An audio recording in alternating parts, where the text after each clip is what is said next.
कामाख्ये वरदे देवी नीलपर्तवासिनी तम देवी जगतमाता योनि मुद्रे नमोस्तुते।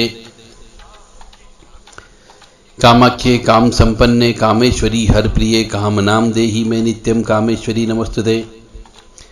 ओम जयंती मंगला काली भद्रकाली कपालिनी दुर्गा क्षमा शिवा दात्री स्वाहा सदा नमोस्तुते। ओम सर्वमंगल मांगल्ये शिवे सर्वासाधिके शरण्ये त्र्यंबके गौरी नारायणी नमोस्तुते। जय माता दी। आप सभी धर्म प्रेमी बंधुओं को माँ जगतजननी आद्य शक्ति आह्लादिनी शक्ति कष्ट निवारिणी दुख निवारिणी माँ भवानी चंडमुंड नाशिनी महिषासुर मर्दिनी धूम्रलोचन संहंत्री चंडमुंड नाशिनी मधुकेटप संहंत्री आपका कल्याण करे। कलयुग में कष्टों का कारण क्या? जहां तक मेरे को याद है, कलयुग में हर मनुष्य किसी न किसी प्रकार से कष्ट में है। पैसा हो तो कष्ट है, बच्चे हो तो कष्ट है, बच्चे न हो तो कष्ट है। मकान धन संपत्ति हो तो भी कष्ट है और नहीं हो तब भी कष्ट है। माता पिता न हो तो भी कष्ट है, माता पिता हो तो भी कष्ट है। हर जगह कष्ट का बोलबाला है। तो ये कष्ट उत्पन्न क्यों हो रहे हैं? पुराने जमाने में तो कष्ट नहीं उत्पन्न होते थे। इसलिए उत्पन्न नहीं होते थे कि हमारे बड़े बुजुर्ग हमारी परंपराओं का पालन सबसे करवाते थे और उन नियम संस्कारों के अनुसार चलते थे जो शास्त्र में विहित है या शास्त्र में लिखित है। आज हम शास्त्र के खिलाफ काम करते हैं। आज हम वेदों और पुराणों के विरुद्ध काम करते हैं और इसलिए विरुद्ध काम करते हैं कि हम ज्यादा पढ़ लिख गए हैं। पहले पढ़ाई लिखाई नहीं हुआ करती थी, परंतु आजकल के हर मनुष्य पढ़ा लिखा है, हर बच्चा पढ़ा लिखा है, परंतु वो भौतिकवादी चीज को पढ़ता लिखता है, किताबी ज्ञान उसको होता है। हमारे वेद पुराण धर्म संस्कार संस्कृति इनका ज्ञान नहीं होता है उसे, क्योंकि ये सिखाया ही नहीं जाता, पढ़ाया ही नहीं जाता है। तो कलयुग में कष्टों का क्या कारण है? यह बर्बाद क्यों हो रहे हैं आज के जमाने में? और आज हम देख रहे हैं कि वंश वृद्धि नहीं हो रही है। तो ऐसे बहुत से कारण हैं जिसकी वजह से कलयुग में कष्ट उत्पन्न हो रहा है। तो कौन कौन से कर्म आप कर रहे हो जिसकी वजह से आपके यहां पे कष्ट उत्पन्न हो सकता है?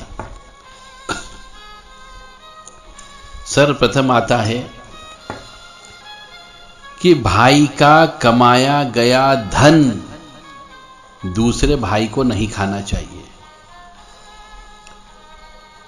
यानी एक भाई कमा रहा है, दूसरा भाई बैठ करके खा रहा है, तो इस प्रकार का खाना अधम कहलाता है और कष्ट की उत्पत्ति अवश्य होगी।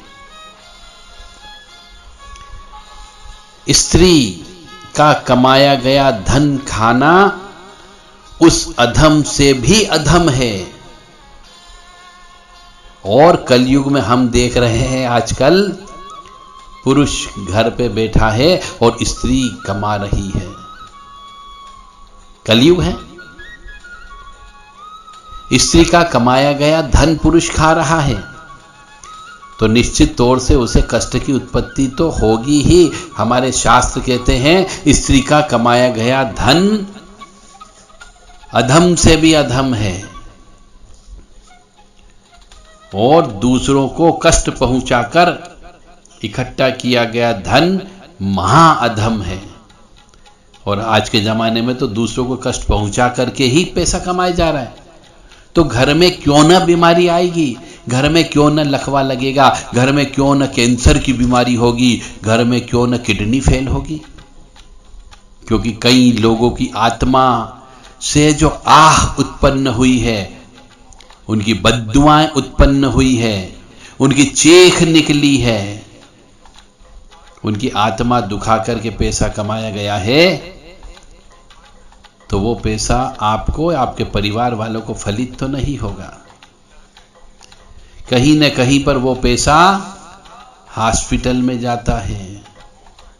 एक बार मनुष्य हॉस्पिटल में चला गया, वहां पे दाखिला ले लिया, तो 4-5 लाख रुपए तो खर्च होंगे ही होंगे, और बाद में उसकी मौत भी हो जाती है। यानी जो पैसा वह स्वयं अपने लिए, अपने पुत्र पुत्रों के लिए कमाता है, उस पैसे को वह स्वयं भी भोग नहीं कर सकता और पाप की कमाई करके मर जाता है।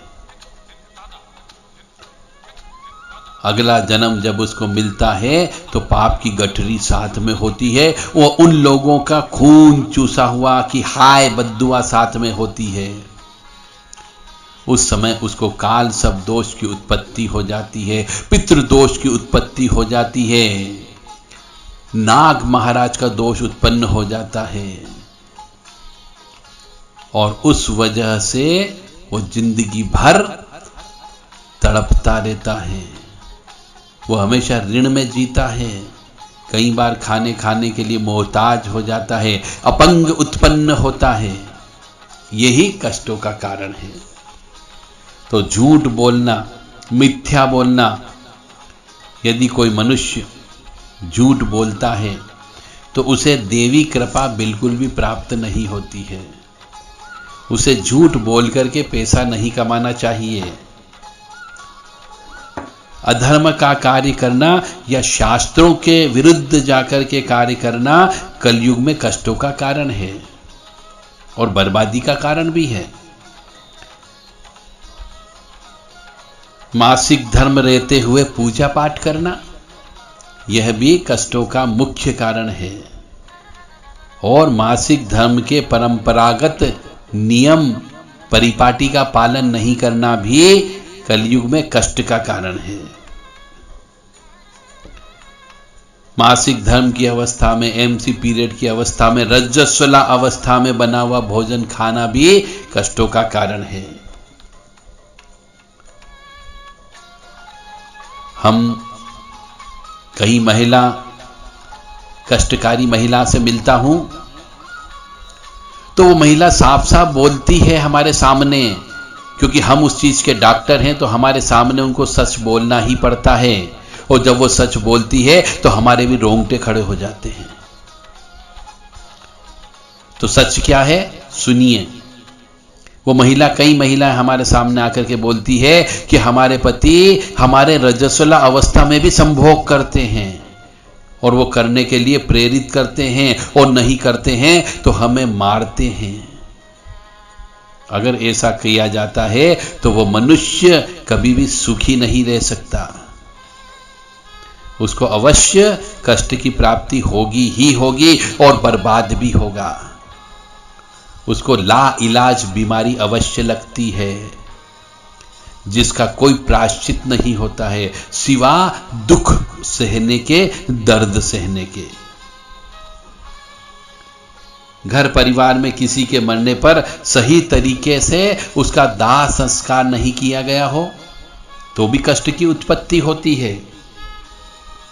और दाह संस्कार यदि विधि विधान से कर भी दिया तो उसका 13वीं करना चाहिए, एकादश श्राद्ध करना चाहिए। और यदि ये श्राद्ध और पिंडदान नहीं किया गया तो भी कष्ट की प्राप्ति होती है। बहुत सी जगह मैं देखता हूं कि मरने के बाद में कुछ अस्थियां तो विसर्जन कर देते हैं और कुछ अस्थियां घर पर ही रख लेते हैं। शास्त्र में कहीं पर भी नहीं लिखा हुआ है कि किसी व्यक्ति की मरने के बाद में अस्थि संचय करने के बाद घर में रखा जाए या घर के बाहर लटका दी जाए। नियम और परंपरा हमारी ये कहती है कि अस्थि का संचय करने के बाद में उसे तुरंत किसी भी पवित्र नदी में संपूर्ण राख सहित विसर्जन कर देना चाहिए। और ऐसा नहीं करते हैं तो वह आत्मा जिसकी अस्थि आपने घर पे रख ली वही आपके परिवार वालों को कष्ट देना प्रारंभ कर देती है। वो दरिद्रता की स्थिति में लाके खड़ी कर देती है। उसके घर के अंदर क्लेश होता है और कभी कभी उनके बच्चे की मौत भी हो जाती है। मानो या न मानो, यह पूर्णतः सत्य है। दाह संस्कार के बाद आत्मा की शांति के लिए जो कर्म करना चाहिए वह नहीं करने की वजह से भी कष्ट की उत्पत्ति होती है।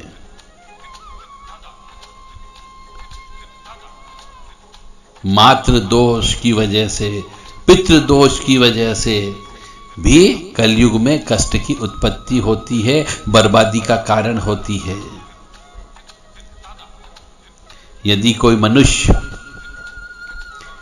अपने सेवकों को, अपने यहां काम करने वाले कर्मचारियों को या लेबर को या अपने मातहत अधिकारी या कर्मचारियों को गाली से बात करता हो, बार बार गाली मुंह से निकालता हो, तो उसके घर में कभी भी बरकत नहीं होगी। वो हमेशा खाली ही रहेगा। उसके यहां लक्ष्मी की कृपा नहीं होती है और वो कष्टमय जीवन व्यतीत करता है। इसलिए अपने इस जिह्वा से ईश्वर का नाम लीजिए, प्रेम का नाम लीजिए, मीठा मीठे शब्दों का इस्तेमाल करिए, कड़वाहट उत्पन्न मत करिए, अन्यथा आपके जीवन में भी कड़वाहट अवश्य आएगी। और जब कड़वाहट आती है तो वह कई प्रकार के कष्ट, दुख, परेशानी लेकर के आती है। किसी की संपत्ति को आप हड़पते हो तो भी आपको कलयुग में कष्ट का कारण अवश्य बनेगा। किसी की विधवा की संपत्ति को हड़पते हो, बे औलाद दंपत्ति की संपत्ति को यदि आप खरीदते हो या आपके पास प्राप्त हो जाती है तो भी आपको कलयुग में कष्ट की प्राप्ति अवश्य होगी। आप दरिद्र भी हो सकते हैं और आपके यहां लाइलाज बीमारी अवश्य लगेगी। कोई मनुष्य अपने भाइयों के हक को हड़पता है तो भी भाइयों के आत्मा से जो बद्दुआ निकलती है, आह निकलती है, एक चीख निकलती है, वह आह बद्दुआ आपको बर्बाद कर सकती है और करती है। कुल देवी कुल देवता की पूजा नहीं करने की वजह से भी कष्ट की उत्पत्ति होती है। इसलिए कुल देवी कुल देवता की पूजा भी समय समय पर आपको करते रहना है। आप कहेंगे हमें कुल देवता नहीं मालूम, हमारी कुल देवी कहाँ है हमें नहीं मालूम, हम तो इतने साल पहले छोड़ करके आ गए। तो निश्चित तौर से आपके यहां पे धीरे धीरे वंश वृद्धि समाप्त हो जाएगी। आपके यहां बच्चे उत्पन्न होना बंद हो जाएंगे, विवाह होना बंद हो जाएंगे, और यदि बच्चे उत्पन्न भी हो गए तो लड़कियां ही लड़कियां उत्पन्न होगी। एक समय के बाद में वह डगाल, वह वंश हमेशा हमेशा के लिए सो जाएगा। श्राद्ध पक्ष में जो 16 दिन होते हैं, पूर्णिमा से लेकर अमावस्या तक के, उस समय यदि आप पिंडदान और तर्पण नहीं करते हो तो भी कलयुग में कष्ट की उत्पत्ति होती है। इसलिए हमारे यहाँ पे हमारे बड़े बुजुर्गों ने ऐसी परंपराएं, ऐसे नियम बनाए हैं, ऐसे संस्कार बनाए हैं कि पितरों को जो अपने स्वर्ग में जा चुके हैं उनको भी भोजन और पानी की व्यवस्था होती रहे। नहीं करोगे तो कष्ट अवश्य प्राप्त होगा। फिर आप कहोगे हमारे होते होते काम रुक जाते हैं, हमारे लड़के की मौत हो गई, हमारे लड़के को ऐसी बीमारी लग गई कि जितना पैसा था वो सब हमारे जमा पूंजी समाप्त हो गई। तो ऐसा क्यों हुआ? इसका कारण यह भी हो सकता है। आप उसके कारण में नहीं जाते हो, उसकी गहराई तक जाओ, अपने मन में, अपनी आत्मा में सोचो कि क्या क्या पाप कर्म किए हैं, पैसा कहां से आया है, किसकी आत्मा दुखाई है। यदि कोई मनुष्य कुंवारी कन्या के साथ बहला फुसला करके सहवास करता हो तो भी कलयुग में कष्ट की उत्पत्ति अवश्य होगी।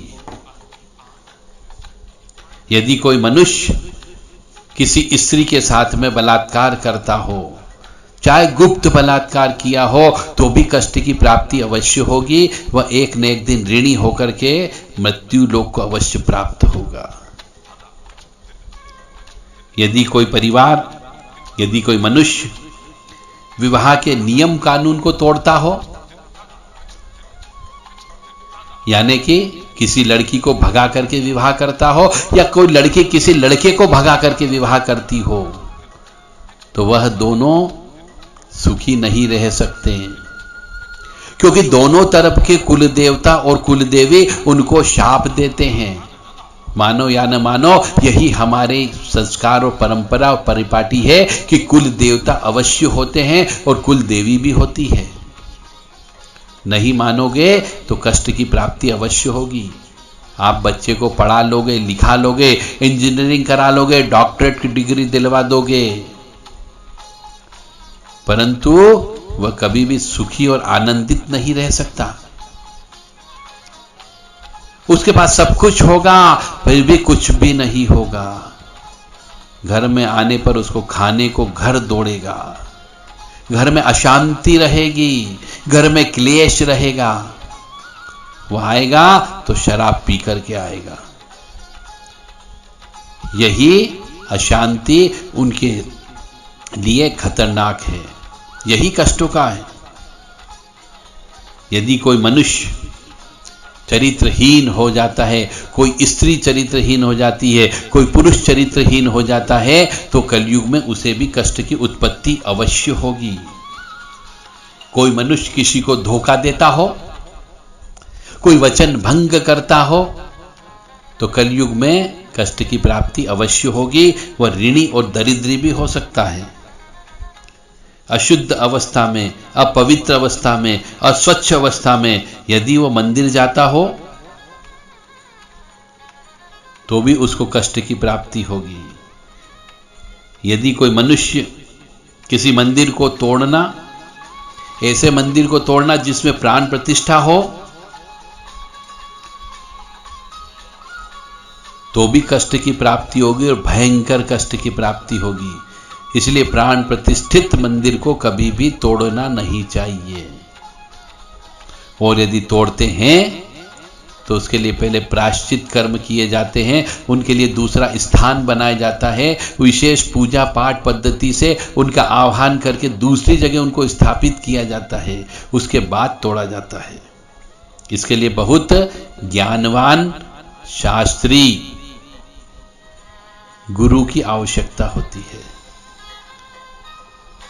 यदि कोई स्त्री या पुरुष विवाह के पहले शारीरिक संबंध बना लेते हैं, लिव इन रिलेशनशिप में रहने लगते हैं, बिना विवाह के भोग कर लेते हैं, तो यह भी कलयुग में कष्टों का कारण है। क्यों कारण है? क्योंकि जिस स्त्री को कोई पुरुष भोगता है, क्योंकि उसने उसका कन्यादान स्वरूप उसको प्राप्त नहीं किया, उसको अधिकार नहीं था। हमारे शास्त्र कहते हैं कि स्त्री के ऊपर उसके पिता का हक होता है, माता का हक होता है और भाई का हक होता है। वही उस स्त्री का कन्यादान दे सकते हैं। और इन तीनों के बिना पूछे यदि वो स्त्री का भोग करता हो तो उस मनुष्य को निश्चित तौर से कष्ट की प्राप्ति होती है। विवाह के बाद शारीरिक संबंध कोई स्त्री पुरुष से बनाती हो, पुरुष स्त्री से बनाता हो,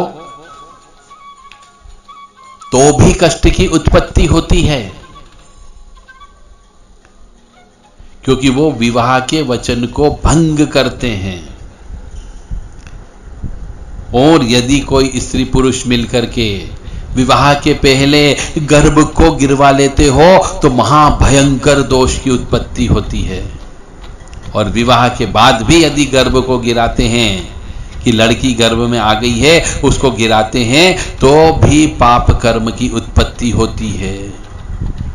अपनी कुल देवी ही अपने ही कुल के दोनों बच्चों को कष्ट देना प्रारंभ कर देती है।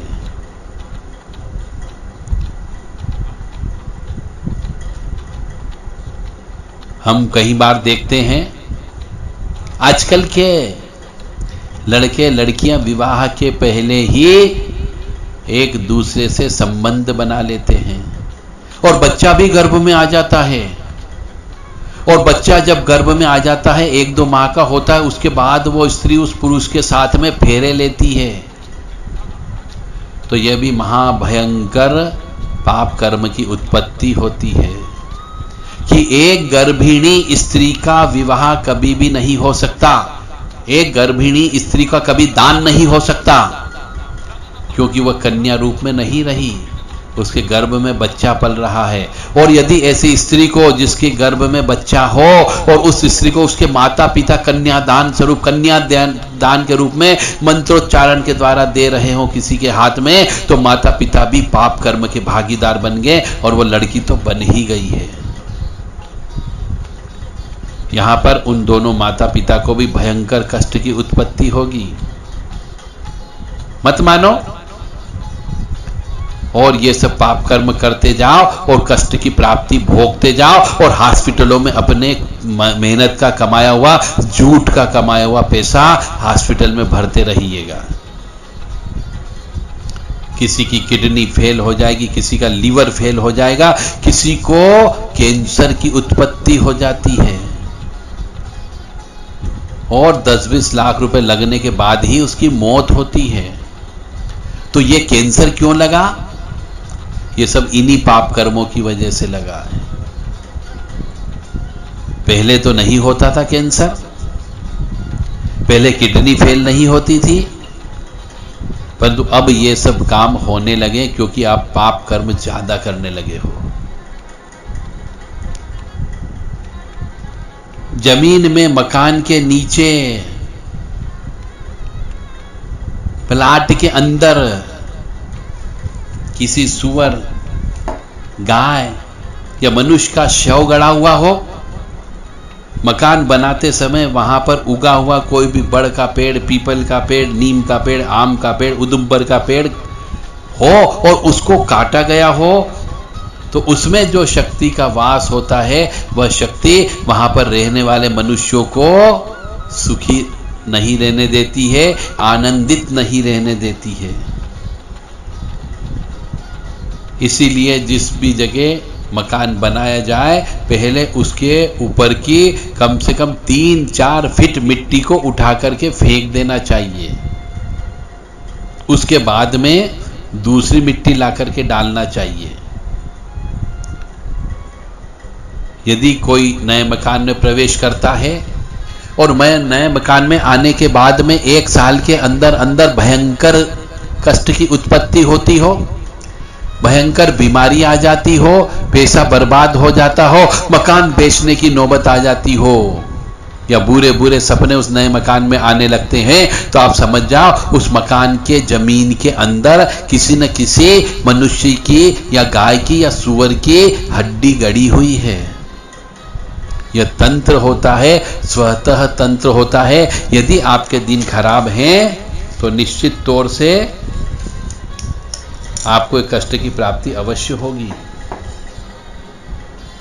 यदि आपका मकान शमशान भूमि में बना हो, पहले कभी शमशान हुआ करता था, या उस जमीन के अंदर बच्चे गड़े हुए हो, कच्चा मसान हो, तो भी उस जमीन पर रहने वाले मनुष्य को कष्ट की प्राप्ति अवश्य होती है। तो पूजा करते समय यदि दीपक बुझ जाता हो तो कष्ट की उत्पत्ति का सूचक है। पूजा करते समय क्लेश और अशांति घर में होती हो तो समझ जाओ घर के अंदर कोई न कोई प्रेत है। और सूर्यास्त के समय पर झाड़ू लगाते हो तो आप अपने घर की लक्ष्मी को घर के बाहर कर रहे हो, वहां पे दरिद्रता का वास अवश्य होगा। और यदि कोई मनुष्य सूर्यास्त के समय पे समागम करता हो, सहवास करता हो, तो उनके यहां पर भी शिव पार्वती की कृपा प्राप्त नहीं होती है, उनका शाप अवश्य लगता है। और उनके शापवश स्त्री और पुरुष दोनों को कष्ट की प्राप्ति होती है।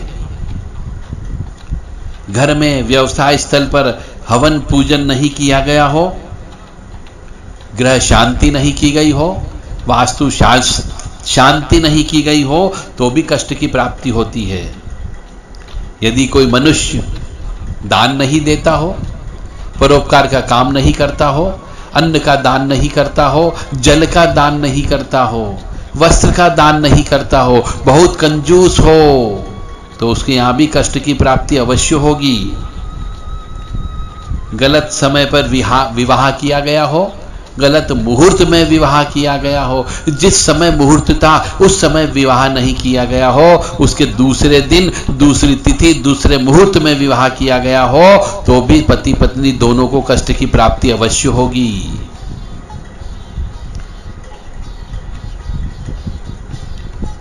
हम देखते हैं एक लड़की किसी लड़के से प्रेम करती है और वह किसी तांत्रिक से उस लड़के का वशीकरण करवा लेती है और विवाह कर लेती है, तो ऐसा विवाह भी फेल हो जाता है, क्योंकि वशीकरण की एक सीमा होती है, उस सीमा तक वो वशीभूत रहेगा। उसके बाद वशीकरण समाप्त होते से ही घर के अंदर क्लेश की उत्पत्ति होने लगती है और उन दोनों में संबंध विच्छेद हो जाते हैं। इसलिए वशीकरण करके विवाह नहीं करना चाहिए।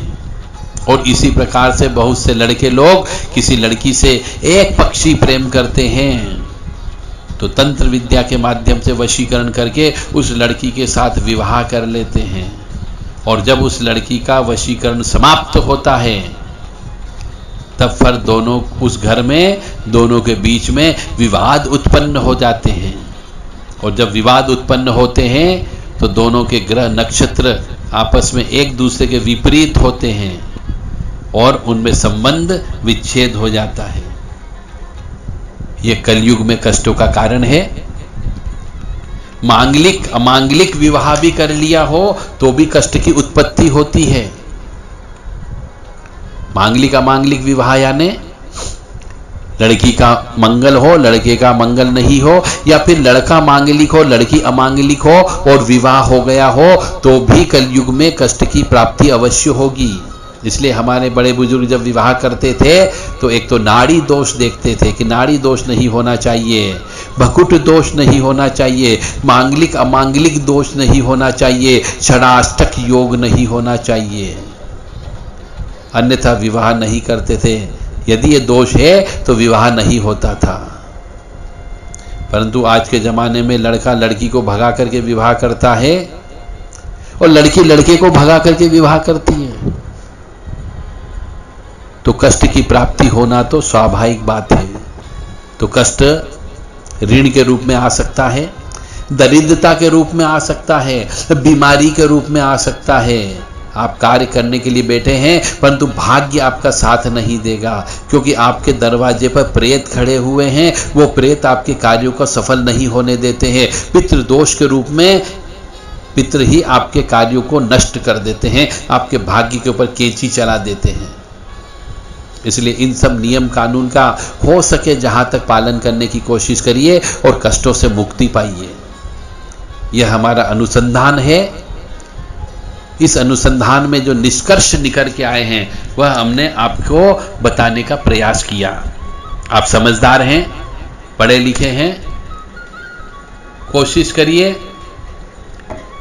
कि आप इन नियमों कानून का पालन करें और आपको कष्ट की उत्पत्ति न हो, ऐसी हम कामना करते हैं।